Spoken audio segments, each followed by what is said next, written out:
Gerbimieji konferencijos dalyviai,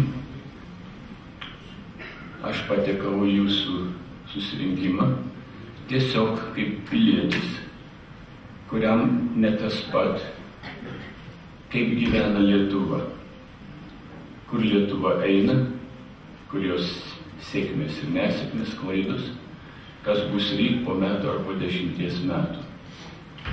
Ir suprantu, kad jūs taip pat apie tai galvojate, dėl to susibūrėte į partiją.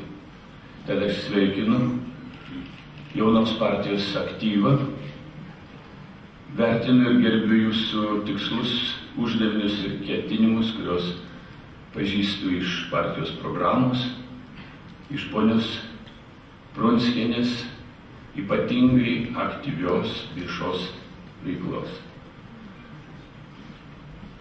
Prie jūsų pristatymo pridėsiu dar vieną žodį, kad neįsižeistų mano kolegos ir kolegės, kurios čia yra salėje, kad mes, arba aš ignoruoju teatrą, stovauju Lietuvos muzikos ir teatro akademijai. Akademijai, kurioje yra ne tik muzika, teatras, dar yra kino studijos, dar yra šokis, klasikinis šokis.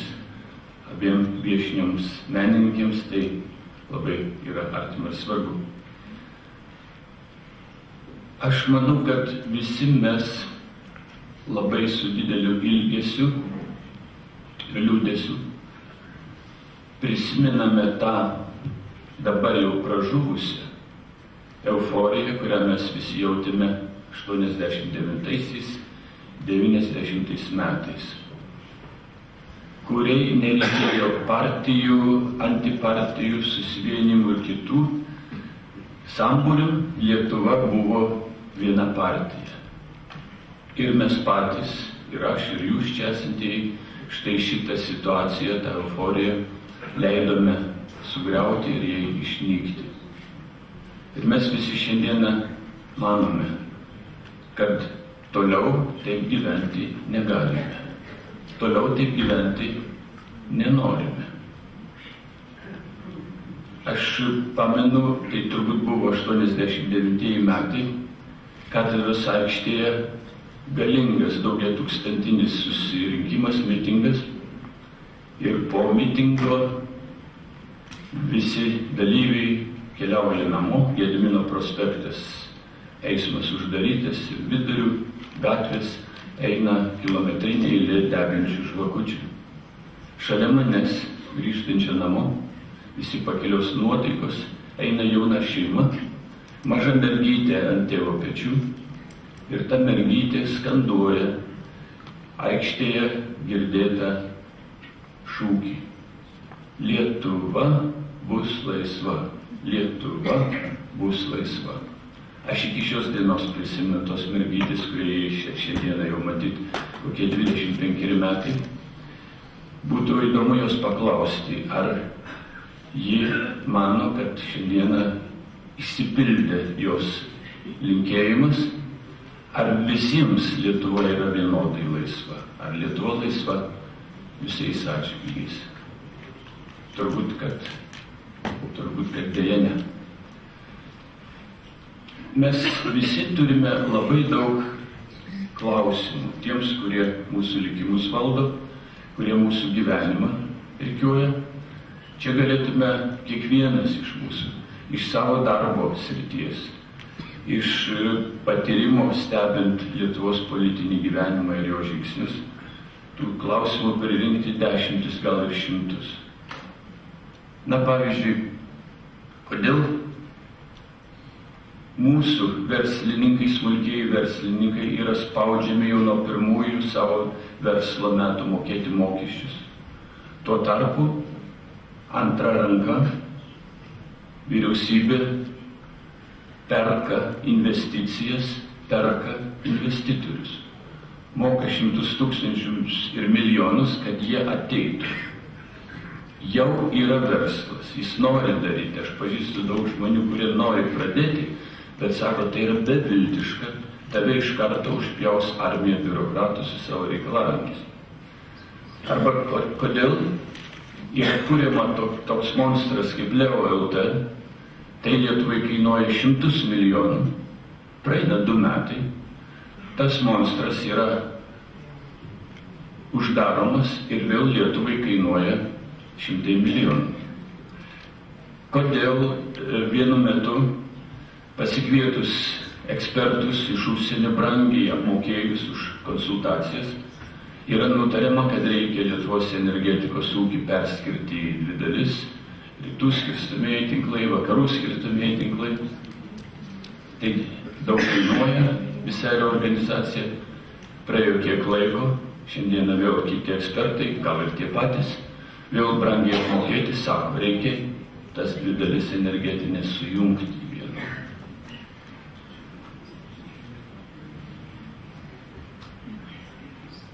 Kodėl Lietuva eina į žiaurias skolas, skolindamas, kai buvo minėta, beveik 10% milijardus, kai tuo tarpu mes girdime, kad Lietuvos piliečiai bankuose turi santaupų virš 40 milijardų. Kur buvo bandymai paimti tos lietuviškus pinigus, lietuviškas santaupas, mokėti tegu ir net ne 10, 5% daugelis žmonių sutiktų Lietuvos labui tą padaryti. Ir tada palūkanos liktų čia pat Lietuvoje mūsų žmonių kišenės ir jų šeimoms. Ir štai va tie daugybė, kodėl. Na, vienas atsakymas į tos kelis, tik mano paminėtus dalykus, galėtų būti labai paprastas. Jeigu nėra reorganizacijų, nėra transformacijų, neateina ir nejuda jokie pinigai. Reikia, kad pinigai judėtų, nes nuo tų pinigų tam tikra dalis šiandien bei ten pakeliui nutrūko. Ar nebus vėl, kad praeis dar keli metai, vėl energetika bus perskiriama, vėl atsiras kas nors panašaus į Leo LT, beje, kaip ką tik vos neatsirado to nekilnojamojo verslo suėmimas vienas rankas. Bet, gerbėmiai, žinoma, mano sfera, man artimesnė be abejo yra aukštasis mokslas, kultūra. Aš negaliu tai, kas dedasi aukštajame moksle, taip vadinama reforma vyksta jau 2 metai, negaliu įrodyti, kad ten yra daroma tyčia, kad Lietuvai arba aukštajame moksle studentijai būtų blogiau. Gal požymių yra. Na, bet kuriuo atveju išėjo taip, kaip mes dažnai sakome. Norėjome kaip geriau, išėjo taip, kaip visada. Bet dėja, kai kuriais atžvilgiais išėjo blogiau negu visada. Yra reformos trimitininkai ištrimitavę, kad padidėjo prieinamumas į mokslą, kad sutvarkytas aukštojo mokslo finansavimas. Truputį noriu žvilgtelti, ar iš tikrųjų taip. Prieinamumas.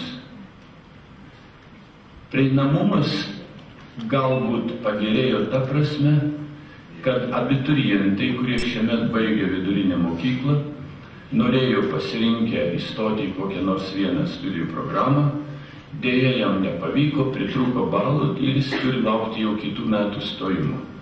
Dabar šito nebėra, jis gali, jeigu ne į tą studijų programą, patekti į kitą. Bet šita lasda turi ir antrą galą.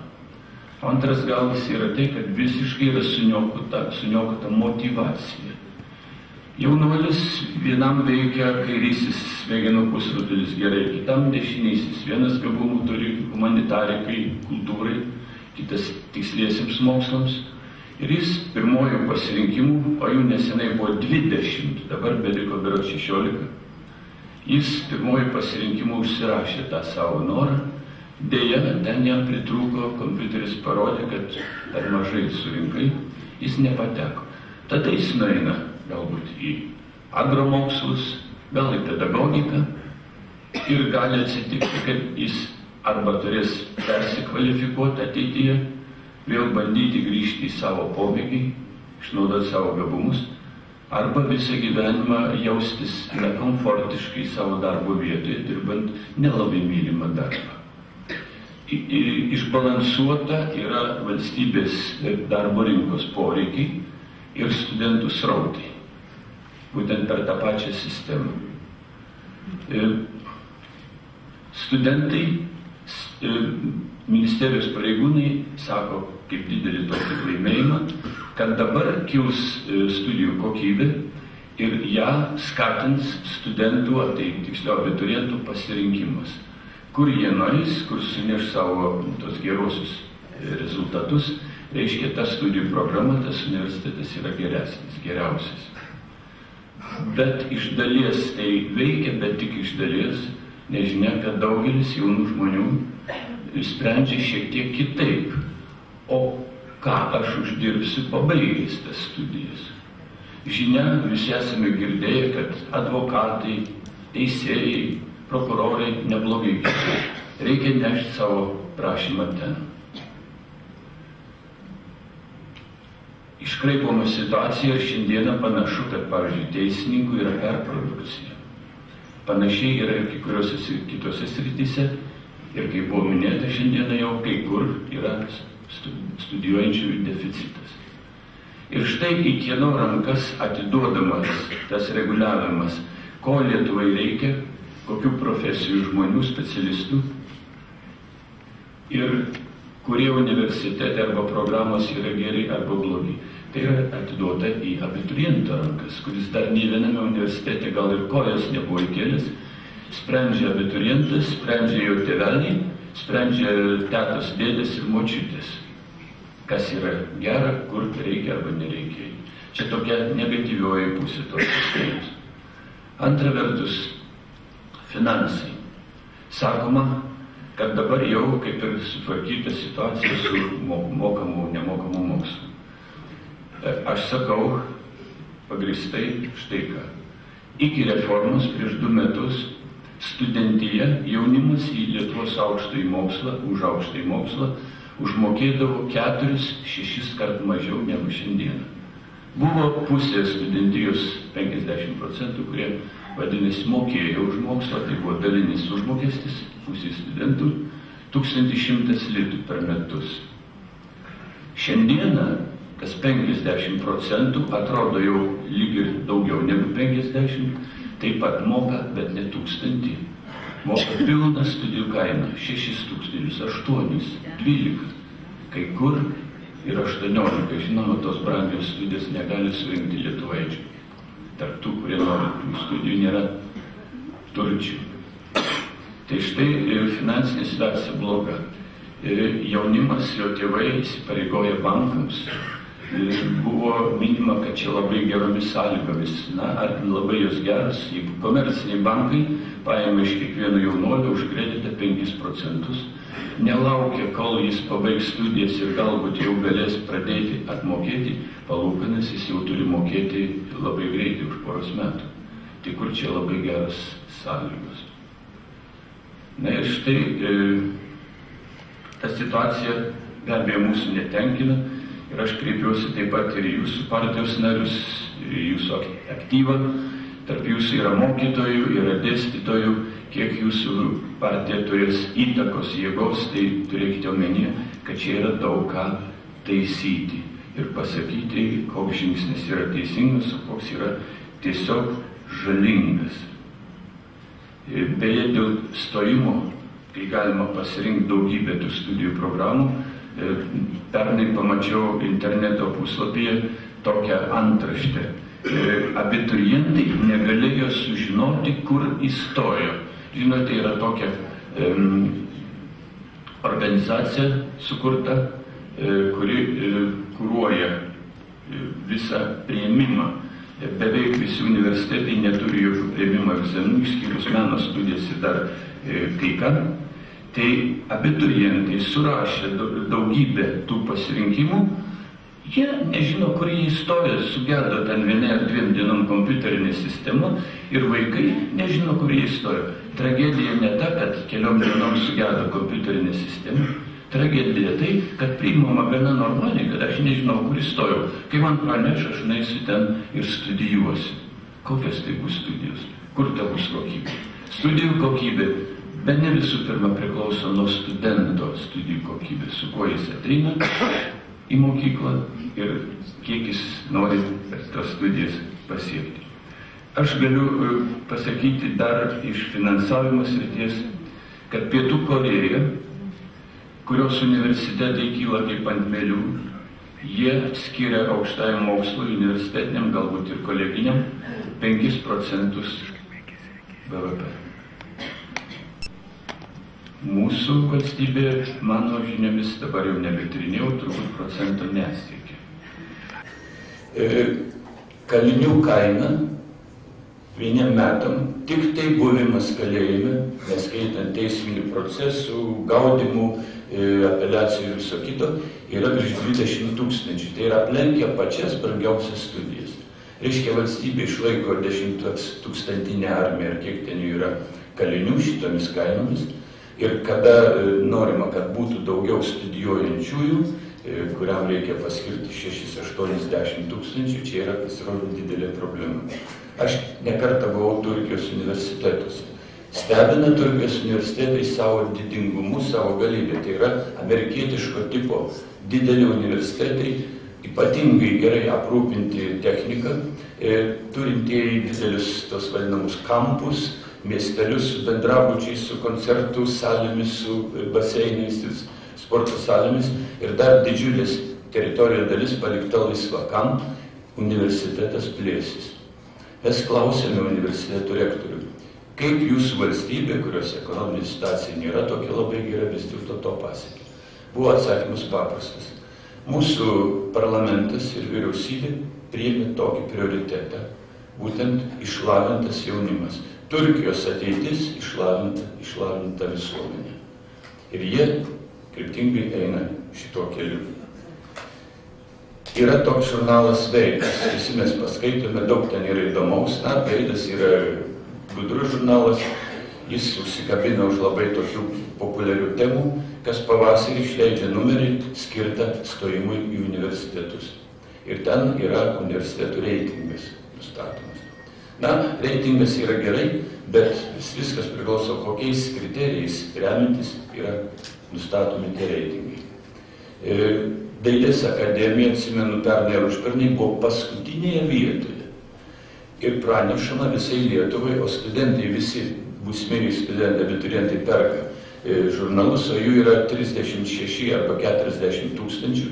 Šie žurnalai labai naudingas numeris. Ant viršelio studentė graži su studentiška kepuraitė, patrauklus numeris. Ir štai Dailės akademija paskutinėje vietoje. Ką manyti provincijos moksleiviui, kuris norėjo eiti studijuoti dizainą ar keramiką ar dar ką, taigi nepaprastai blogas universitetas.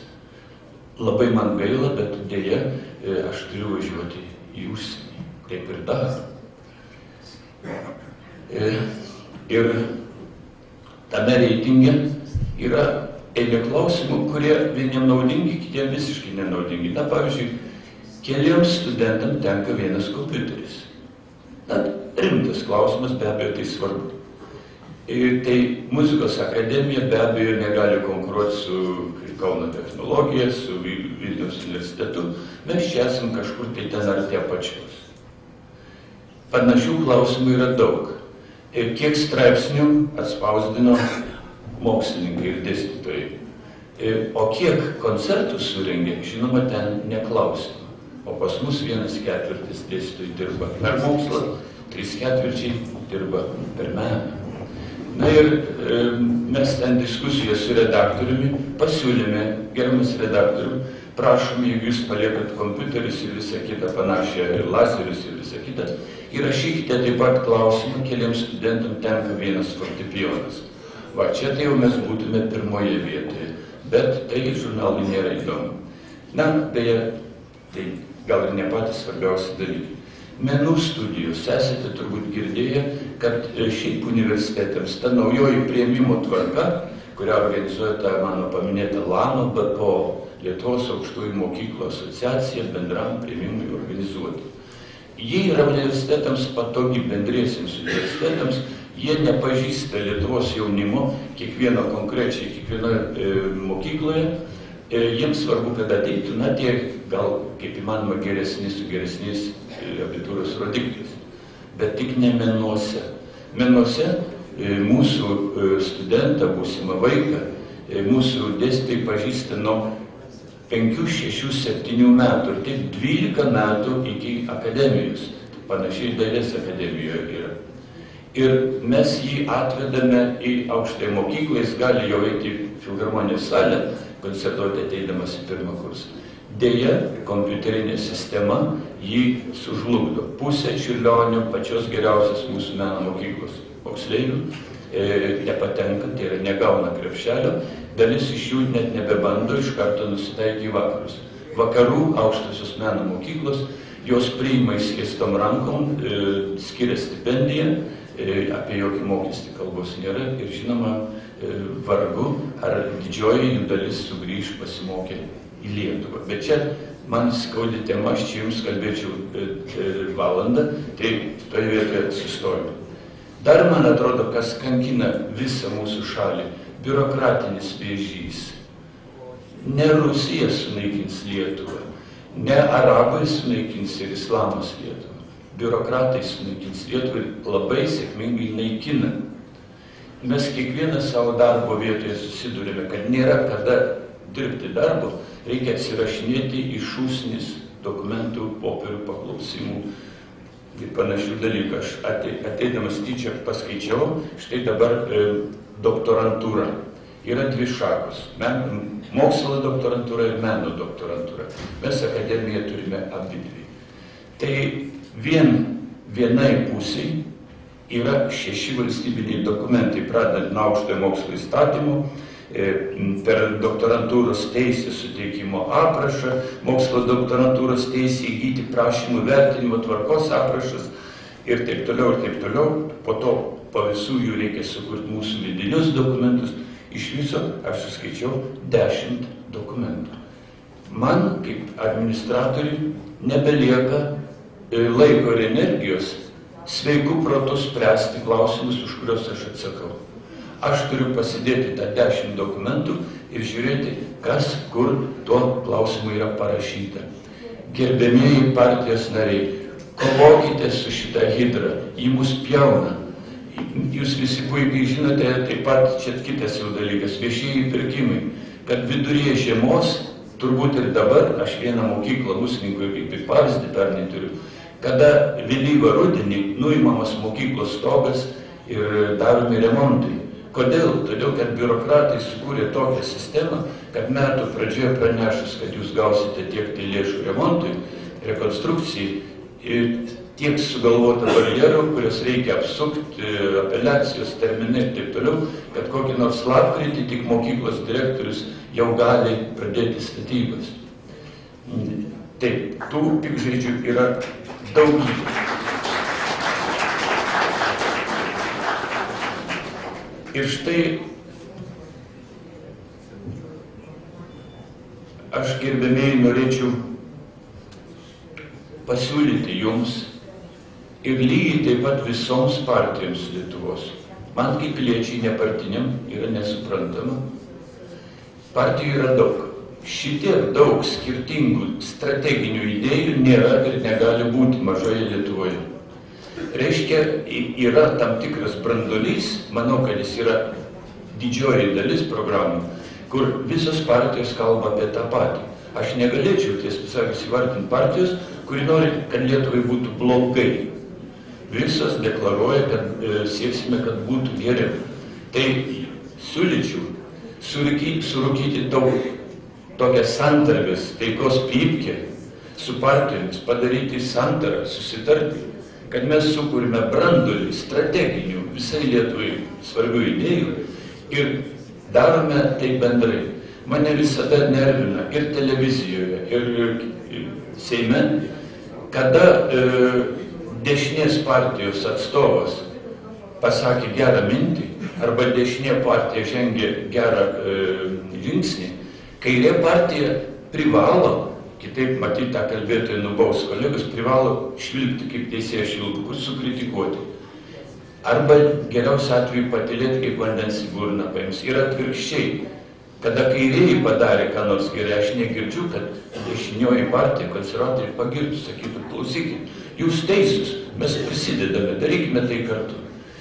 Partijos susikovė, padėkite sunaikinti tą partijų kovą. Nuo to kenčia visi Lietuvos piliečiai, kiekvienas asmeniškai, mūsų šeimos ir mūsų valstybė. Aš linkiu jums sėkmės ir manau taip pat kaip ir jūs šiandieną, kad su Rusija nebendrauti vien dėl to, kad tai Ivano šalis, tai yra kvailas absurdas. Didelis sėkmės.